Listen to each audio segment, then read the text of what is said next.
Hey guys, welcome to a brand new Spark video. My name is Lana for those that are new, and if you are returning, welcome back, you guys.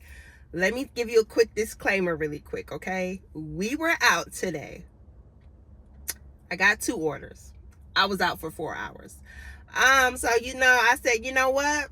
I didn't give them a video last Tuesday. We have to come through with some content, okay? Because like I said, I kind of just wanted to give you guys the real, give you guys some information and let you guys see the real deal of this gig economy and Spark game that we're playing.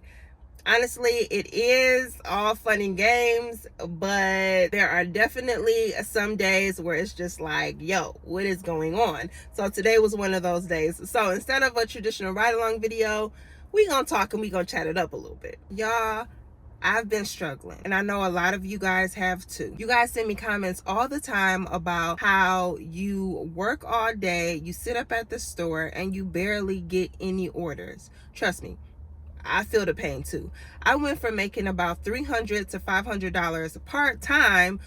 Now I'm barely scratching 100. But we can't even be mad because that's the name of the gig economy game. The gig economy is very fickle. 1 minute, all the orders are good, we're making money, everything is good. Then the next, it suddenly dries up and we're all scrounging for a small amount of order. And it's not just Spark, even though it seems like Spark is kind of really struggling right now. But trust me, you guys, it is not just Spark. It is all gig economy apps in general. But some are better than others. But as independent contractors, we have to be able to roll with the punches. And that's why it's so important to have a backup plan. It's never smart to have all your eggs in one basket.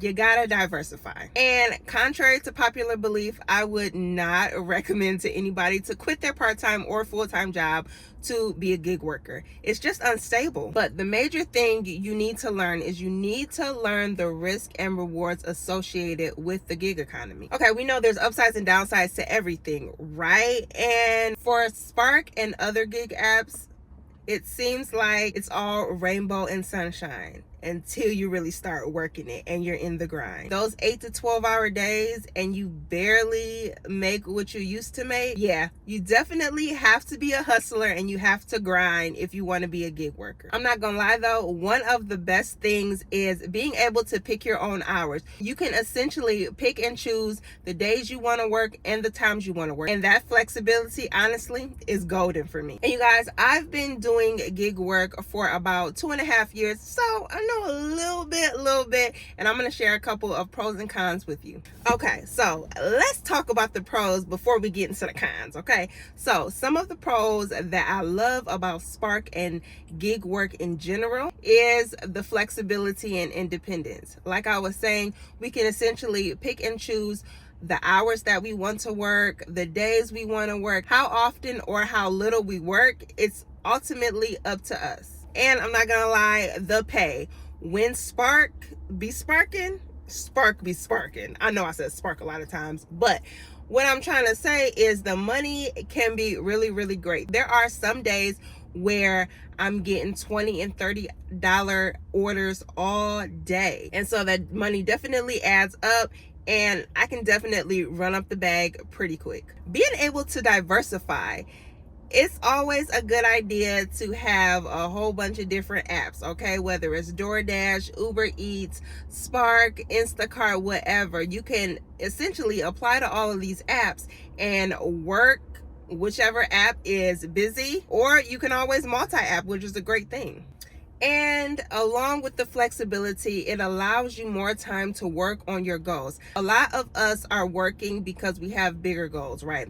So maybe we like the flexibility of being able to work on our business that we're building or another side hustle. We like that flexibility. So gig work allows us to be able to kind of do our dreams and our passions as well as still making some money. So we went ahead and ran down the pros. Now we got to talk about the cons. So as we're all seeing right now, the pay can be very unpredictable. I was telling you guys a little bit earlier how I went from making about $300 to $500 part-time, and now some weeks I barely make 100. Like literally the last 2 weeks, I did not scratch 100. So the pay can be very unpredictable. And if you're used to getting that steady paycheck or a certain amount every week or every 2 weeks, then you might not like that.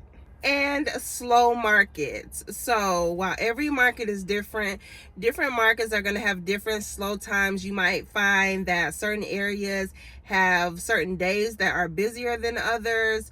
It's just not predictable pretty much. And being responsible for your own taxes. Now, it's not as hard as it kind of sounds. Like you think about taxes and you're like, oh my gosh, I have to be responsible for making sure I set money aside and doing deductions and all of that stuff. It's really not that difficult. I use an app called Stride, which basically takes all the guesswork out, but that is something that you will have to kind of research and figure out how to do, because if you make $600 or more, you have to pay taxes on that. So you want to make sure that you're doing your taxes properly. So come February, you're not hit with the big bill. And the wear and tear on your car. Okay, that's probably one of the worst things about it.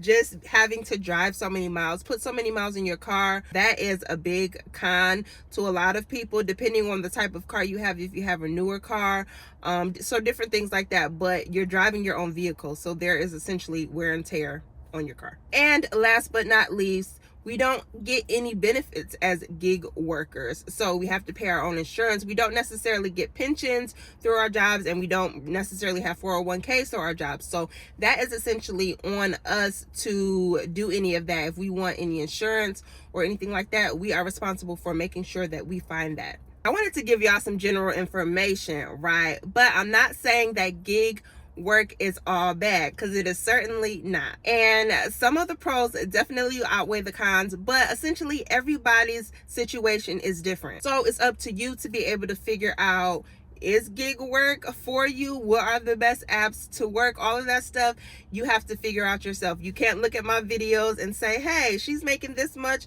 I can do that. It's not the same. Maybe a college student and you have very little bills, and gig work could be great for you for some extra money for gas or for going out. It could be perfect for you. Versus if you're a little bit older, maybe you have a couple of kids, a family to take care of, and bills to pay. The uncertainty of the pay for the gig work economy might not be such a good thing for you. Now, don't get me wrong. Don't hear me saying that, oh, just because you got a family, you got kids, you can't do it, because you certainly can. There are tons of people here on YouTube and just in general that are doing gig work full time, and they are crushing it. And hey, more power to you, because I know exactly how much hard work and dedication that takes. But for me, for example, I do this part-time. I have other businesses and other side hustles that I work. So adding Spark in there, where I only have a couple of hours a day, it kind of just works for me and it fits. But if I don't hit my $300 mark a week, I'm not too upset, because I still have other income to fall back on. If you honestly want gig work to kind of be a launch pad and propel you into another venture that you have down the line, a business of some sort, then I'm gonna give you a few things that you can do to make sure gig work is working for you. Number one, like I mentioned and like everybody mentions on YouTube,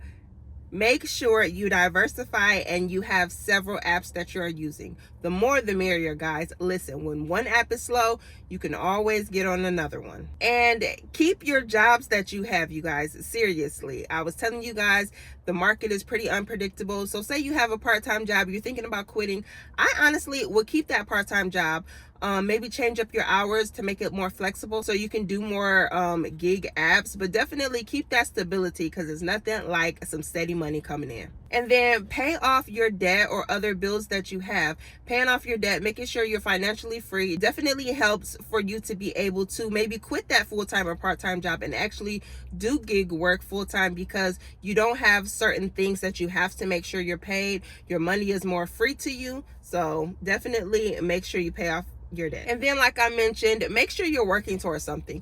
Gig work should never be a means to an end. You should always be striving for more. So whether it's building a business from the ground up, make sure that you are using your money that you're getting wisely and your time wisely. In this economy, so many people are turning to gig work. So while I'm not trying to defer you at all, I just wanted to give you the real, okay? Because I wouldn't be I wouldn't be real if I didn't share with you guys the ups and downs and the things that you should and you shouldn't be doing when it comes to gig work. It is definitely a great way to add extra income, but it does come with its own set of challenges, as most things do. It's important to have a backup plan and understand the risks before fully jumping in. But like I said, I just wanted to give you guys the information. Ultimately, it comes down to you and what you feel is best for your situation. But one of the reasons I love Spark and I love the gig economy is because it allows for me to achieve my financial goal and pursue my passion. So guys, hopefully you enjoyed this quick video. Make sure you give it a thumbs up, comment below, and I will see you guys Friday where we will be doing some orders. All right guys, I'll talk to you later. Bye.